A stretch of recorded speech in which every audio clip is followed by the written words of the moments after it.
ಕೂಡಿ ಬಾಳೋಣ ಸೇರಿ ಬೆಳೆಯೋಣ ಓ ಕೂಡಿ ಬಾಳೋಣ ಸೇರಿ ಬೆಳೆಯೋಣ. ನಮಸ್ಕಾರ. ಸಪ್ತ ಸಾಗರ ದಾಟಿ ತಾಯ್ನಾಡಿಂದ ಇಷ್ಟೊಂದು ದೂರ ಬಂದಿರೋ ನಮ್ಗೆಲ್ಲರಿಗೂ ತುಂಬಾ ಮಿಸ್ ಆಗೋದು ಅಂದ್ರೆ ಒಂದು ತಾಯಿ ನುಡಿ, ಮತ್ತೊಂದು ನಮ್ಮ ತಾಯಿ ಮಾಡೋ ಅಡಿಗೆ. ಕನ್ನಡ ಕೂಟದಂತಹ ತವರು ಮನೆ ಇರಬೇಕಾದ್ರೆ ತಾಯಿ ನುಡಿ ಅಷ್ಟೊಂದೇನು ಮಿಸ್ ಆಗೋಲ್ಲ ಬಿಡಿ. ಆದರೆ ಈಗ ತಾಯಿ ಮಾಡೋ ಅಡುಗೆ ರುಚಿ ಕೂಡ ಮಿಸ್ ಆಗ್ತಾ ಇರೋಂಥ ಮಾಡ್ಕೊಳ್ಳೋದು ಹೇಗೆ ಅಂತ ತಿಳ್ಕೊಳ್ಳೋಂಥ ಸಮಯ ಬಂದಿದೆ. ಸ್ನೇಹಿತರೆ, ನಾನು ಪೂರ್ಣಿಮಾ ಮೋಹನ್, 2026ರ ಪ್ರಾಯೋಜಕತ್ವ ನಿರ್ವಹಣಾ ಸಂಚಾಲಕಿ, ಮಾರ್ಕೆಟಿಂಗ್ ಚೇರ್. ಕೂಡಿ ಬಾಳೋಣ ಸೇರಿ ಬೆಳೆಯೋಣ ಸರಣಿ ಕಾರ್ಯಕ್ರಮದಲ್ಲಿ ನಮ್ಮ ಮುಂದಿನ ಅತಿಥಿಯಾಗಿ ಬರ್ತಾ ಇದ್ದಾರೆ ರಕ್ಷಿತಾ ರೋಹಿತ್ ಫ್ರಮ್ ನಿವಿಶಾ ಫುಡ್ಸ್. ನಮಸ್ಕಾರ ಪೂರ್ಣಿಮಾ ಅವರೇ. ನಮಸ್ಕಾರ ರಕ್ಷಿತಾ ಅವರೇ, ಕಾರ್ಯಕ್ರಮಕ್ಕೆ ಸ್ವಾಗತ. ಥ್ಯಾಂಕ್ ಯು, ಧನ್ಯವಾದಗಳು. ನನ್ನ ಎಲ್ಲ ಕನ್ನಡ ಕೂಟದ ಸ್ನೇಹಿತರಿಗೆ ನಮಸ್ಕಾರ. ಇವತ್ತು ರಕ್ಷಿತಾ ಅವರು ತಗೊಂಡು ಬಂದಿದ್ದಾರೆ ನಮ್ಮ ಅಮ್ಮ ನೆನ್ಪು ಮಾಡಿಸುವಂತ ಹಲವಾರು ತಿಂಡಿ ಪದಾರ್ಥಗಳು. ಇದ್ರ ಬಗ್ಗೆ ಇನ್ನಷ್ಟು ತಿಳ್ಕೊಳ್ಳೋಣ ರಕ್ಷಿತಾ ಅವ್ರ ಬಾಯಿಂದಲೇ. ರಕ್ಷಿತಾ ಅವರೇ, ನಮ್ಮ ಕನ್ನಡ ಕೂಟದ ಸದಸ್ಯರಿಗೆ ನಿಮ್ಮ ಒಂದು ಕಿರಿಶ್ ಪರಿಚಯ ಮಾಡ್ಕೊಡ್ತೀರಾ? ಖಂಡಿತ ಪೂರ್ಣಿಮಾ ಅವರೇ. ನಾನು ಹುಟ್ಟಿದ್ದೆಲ್ಲ ಬೆಂಗಳೂರಲ್ಲಿ, ಬೆಳೆದಿದ್ದೆಲ್ಲ ಮೈಸೂರಲ್ಲಿ, ಅಲ್ಲೇ ಓದಿದ್ದು ಎಲ್ಲ ಆಗಿ ಇಲ್ಲಿ ಕ್ಯಾಲಿಫೋರ್ನಿಯಾ ಸ್ಯಾನೋಸೆಗೆ 10 ವರ್ಷ ಆಯಿತು ಬಂದು. ಇಲ್ಲಿ ಒಂದು ಟೆಕ್ ಕಂಪನಿನಲ್ಲಿ ಕೆಲಸ ಮಾಡ್ತಾ ಇದ್ದೀನಿ. ನಾನು ಕನ್ನಡ ಕೂಟದ ಮೆಂಬರು, ಒಂದು 10 ವರ್ಷದಿಂದ ಮೆಂಬರ್ ಆಗಿದ್ದೀನಿ ಇಲ್ಲಿ. ರಕ್ಷಿತಾ, ನೀವು ಸಿಲಿಕಾನ್ ವ್ಯಾಲಿನಲ್ಲಿ ಇಷ್ಟು ಸಕ್ಸಸ್ಫುಲ್ ಆಗಿ 10 ವರ್ಷದಿಂದ ಕೆಲಸ ಮಾಡ್ತಾ ಇದ್ರು ನಿಮ್ಮದೇ ಒಂದು ಉದ್ಯೋಗನ ಶುರು ಮಾಡಬೇಕು ಅಂತ ಒಂದು ಪ್ರೇರಣೆ, ಈಗ ನಿವಿಶಾ ಫುಡ್ಸ್ ಹುಟ್ಟಿದ್ದು ಹೇಗೆ, ಇದಕ್ಕೆ ಪ್ರೇರಣೆ ಎಲ್ಲಿಂದ ಬಂತು ಅಂತ ತಿಳಿಸ್ತೀರಾ? ಚಿಕ್ಕ ವಯಸ್ಸಿಂದ ಅಮ್ಮನ ಕೈ ರುಚಿ ತಿನ್ಕೊಂಡು ಬೆಳೆದಿರೋಳು.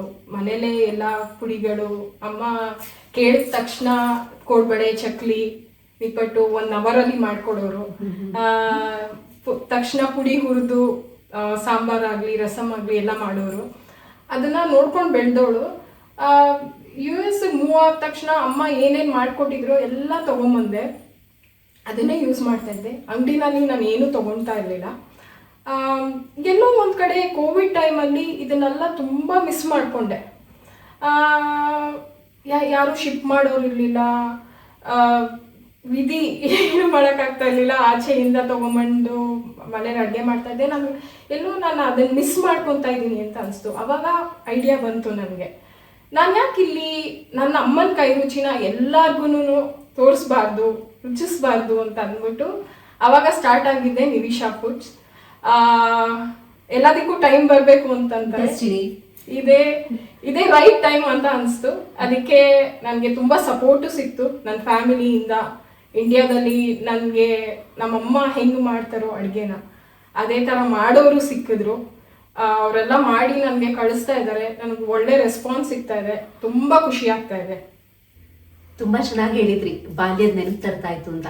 ನಮ್ಗೆಲ್ಲರಿಗೂ ಕೂಡ ಅಷ್ಟೇ, ನಮ್ಮ ಬಾಲ್ಯದ ನೆನಪುಗಳನ್ನ ನೋಡ್ಕೊಂಡ್ರೆ ಯಾವುದೋ ಒಂದು ಅಡುಗೆ ಇರ್ಬೋದು, ಒಂದು ತಿಂಡಿ ಇರ್ಬೋದು, ನೆನಪಿಸ್ಕೊಂಡ ತಕ್ಷಣ ಒಂಥರ ನಾಸ್ಟಾಲ್ಜಿಕ್ ಅಂತ ಅನ್ಸುತ್ತೆ.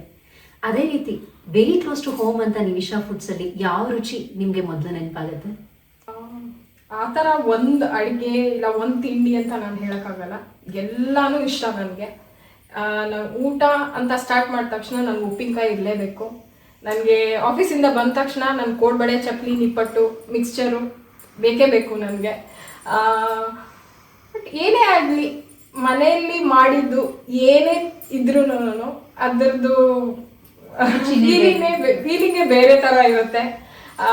ಅದು ಅಮ್ಮ ಮಾಡಿಕೊಟ್ಟು ಕಳಿಸಿದ್ದಾರೆ ಅಂತಂದರೆ ಅದಕ್ಕೆ ಬೇರೆ ರುಚಿನೇ ಇರುತ್ತೆ ಅದರಲ್ಲಿ ಅಂತ ನನ್ನ ಅನಿಸಿಕೆ. ಆ್ಯಕ್ಚುಲಿ ಬಾಯಲ್ಲಿ ನೀರು ಬರ್ಸೋ ಥರ ಹೇಳಿದ್ರಿ, ಮೊಸರನ್ನ ಜೊತೆ ಉಪ್ಪಿನಕಾಯಿ ಮತ್ತೆ ಆಫೀಸಿಂದ ಬಂದ ತಕ್ಷಣ ಕೋಡ್ಬಳೆ, ಮಿಕ್ಸ್ಚರ್, ನಿಪ್ಪಟ್ಟು ಅಂತ. ಅದ್ರ ಜೊತೆಗೆ ಯಾವಾಗಲೂ ಒಂಥರ ಸಮಾಧಾನ ಆಗೋ ಥರ ಮನೆಯಲ್ಲಿ ಅಡುಗೆನೂ ಮಾಡ್ಕೊಂಡಿದ್ರೆ ಚೆನ್ನಾಗಿರುತ್ತೆ, ಬೀಟ್ ಮಾಡೋಕ್ಕಾಗಲ್ಲ ಅಂತ. ಸೊ ನಿವಿಶಾ ಫುಡ್ಸು ಮನೆಯಲ್ಲಿ ಅಡುಗೆ ಮಾಡೋದಕ್ಕೆ ನಮ್ಮ ಸ್ನೇಹಿತರಿಗೆ ಯಾವ ಥರ ಹೆಲ್ಪ್ ಮಾಡುತ್ತೆ ತಿಳಿಸ್ತೀರಾ? ನಮಗೆ ತಕ್ಷಣಕ್ಕೆ ಮನೆಗೆ ಆಫೀಸಿಂದ ಬಂದಿರ್ತೀವಿ, ತಕ್ಷಣ ಹುಳಿ ತಿನ್ನಬೇಕು ಅಂತ ಅಂದ ತಕ್ಷಣ ನಮ್ಮ ನಿವಿಶಾ ಸಾಂಬಾರು ಪುಡಿ ಇದೆ. ನಿಮಗೆ ಇನ್ನೂ ಕ್ವಿಕ್ಸ್ ಅಂತ ಬೇಕು ಅಂತಂದರೆ ಪುಳಿಯೋಗರೆ ಗೊಜ್ಜಿದೆ. ಅದಕ್ಕಿಂತ ಇನ್ನೂ ಬೇಗ ಆಗುತ್ತೆ ಅಂದರೆ ನಮ್ಮ ಉಪ್ಪಿನಕಾಯಿಗಳ ಜೊತೆ ಅನ್ನ ಹಾಕೊಂಡು ತಿಂದರೆ ಅದ್ರ ರುಚಿನೇ ಬೇರೆ ಥರ ಇರುತ್ತೆ. ಆಮೇಲೆ ನಮ್ಮ ವಾಂಗಿಬಾತ್ ಪುಡಿ, ನಾವು ವಾಂಗಿಬಾತ್ ಅಂದ ತಕ್ಷಣ ಬರೀ ಬದನೆಕಾಯಿ ಹಾಕ್ಬಿಟ್ಟೆ ಮಾಡಬೇಕು ಅಂತ ಇಲ್ಲ, ಯಾವುದೇ ತರಕಾರಿ ಹಾಕಿ ಮಾಡಿದ್ರು ತುಂಬ ಚೆನ್ನಾಗಿರುತ್ತೆ.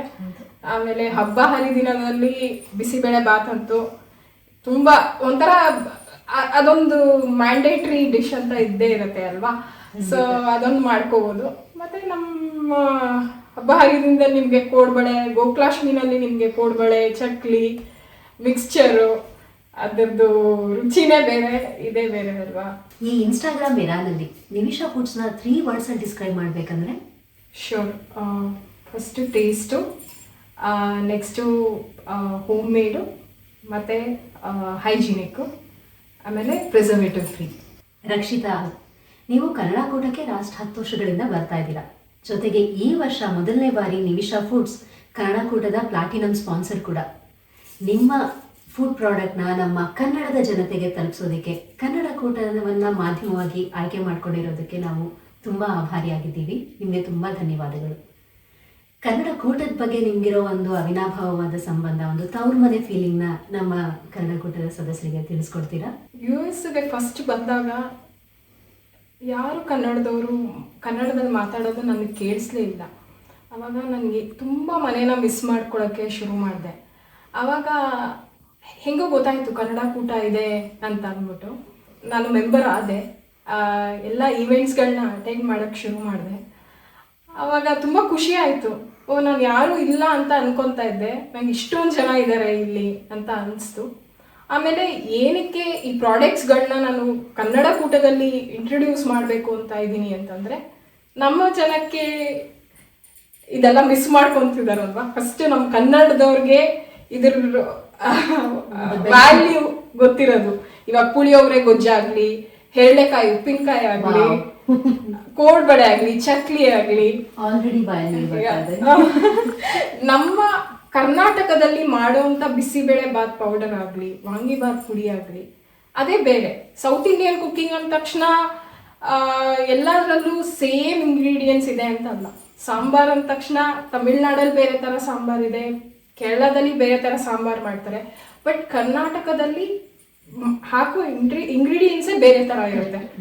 ಅದನ್ನು ನಾನು ನಮ್ಮ ಕನ್ನಡಿಗರ ಥ್ರೂ ಇಂಟ್ರಡ್ಯೂಸ್ ಮಾಡಿಸಿ ನಾನು ಇನ್ನು ಜಾಸ್ತಿ ಇಡೀ US-ಅಲ್ಲಿ ನಾನು ನನ್ನ ಪ್ರಾಡಕ್ಟ್ಸ್ಗಳನ್ನ ರೀಚ್ ಮಾಡಬೇಕು ಅಂತ ನನ್ನ ಆಸೆ ಇದೆ. ಇನ್ನು ಜಾಸ್ತಿ ಕನ್ನಡಿಗರು ನನ್ನ ಪ್ರಾಡಕ್ಟ್ಸ್ಗಳನ್ನ ಯೂಸ್ ಮಾಡಿ ಅವ್ರಿಗೆ ನಾನು ಮನೆ ಮಿಸ್ ಮಾಡ್ಕೊತಾ ಇದ್ದೀನಿ ಅಂತ ಅನಿಸ್ಬಾರ್ದು ಅನ್ನೋ ಉದ್ದೇಶದಿಂದ ನಾನು ನನ್ನ ಕನ್ನಡ ಕೂಟದಿಂದ ಸ್ಟಾರ್ಟ್ ಮಾಡ್ತಾ ಇದ್ದೀನಿ. ಬಹಳ ಚೆನ್ನಾಗಿ ಹೇಳಿದ್ರಿ, ಹೃದಯಕ್ಕೆ ಮುಟ್ಟೋ ರೀತಿನಲ್ಲಿ.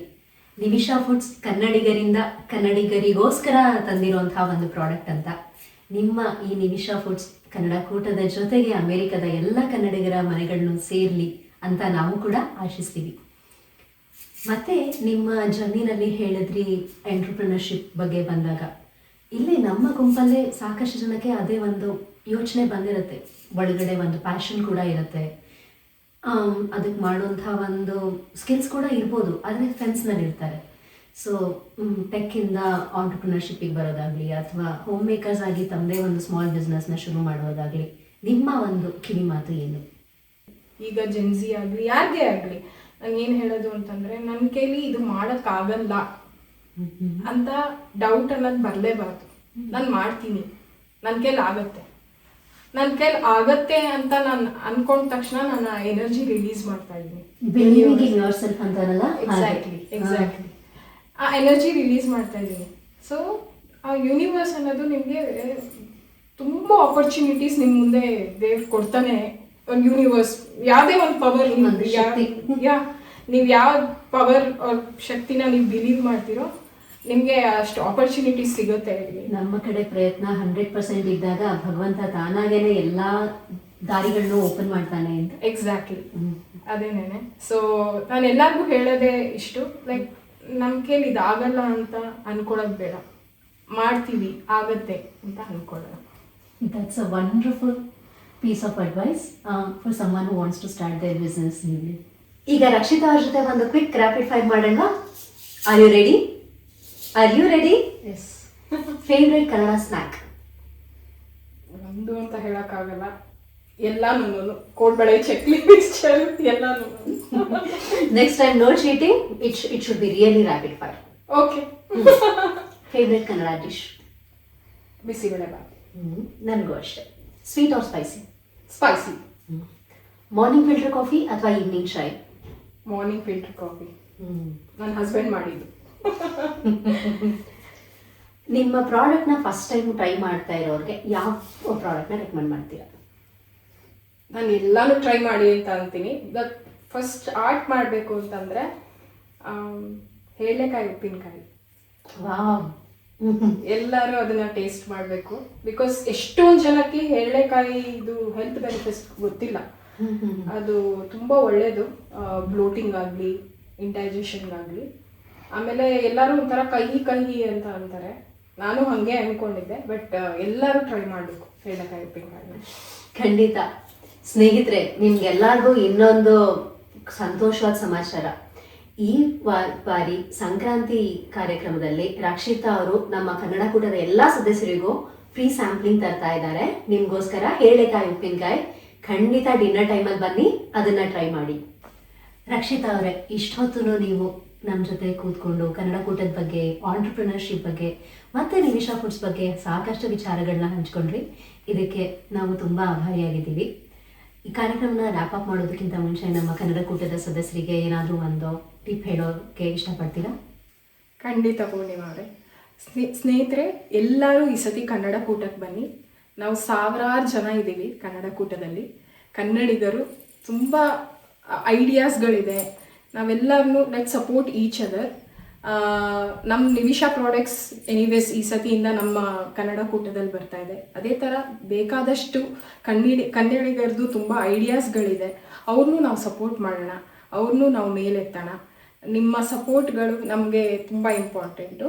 ಸ್ನೇಹಿತರೆ, ಕೂಡಿ ಬಾಳೋಣ ಸೇರಿ ಬೆಳೆಯೋಣ ಸರಣಿ ಕಾರ್ಯಕ್ರಮದ 3ನೇ ಸಂಚಿಕೆನ ನೋಡಿದ್ದಕ್ಕೆ ನಿಮ್ಗೆಲ್ಲರಿಗೂ ತುಂಬ ಧನ್ಯವಾದಗಳು. ಇದೇ ರೀತಿ ಹಲವಾರು ಹೊಸ ಪ್ರಾಡಕ್ಟ್ಸ್, ಹೊಸ ಐಡಿಯಾಸ್ಗಳು ಮತ್ತೆ ಹೊಸ ಸರ್ವಿಸಸ್ನ ತಗೊಂಡು 2026ರ ಮಾರ್ಕೆಟಿಂಗ್ ಟೀಮ್ನವರು ಮತ್ತೆ ತುಂಬ ಕಾರ್ಯಕ್ರಮಗಳನ್ನ ತಗೊಂಡು ಬರ್ತೀವಿ. ಅಲ್ಲಿ ತನಕ ಶುಭರಾತ್ರಿ. ನಾವೆಲ್ಲರೂ ಕೂಡಿ ಬಾಳೋಣ, ಸೇರಿ ಬೆಳೆಯೋಣ. ಕೂಡಿ ಬಾಳೋಣ.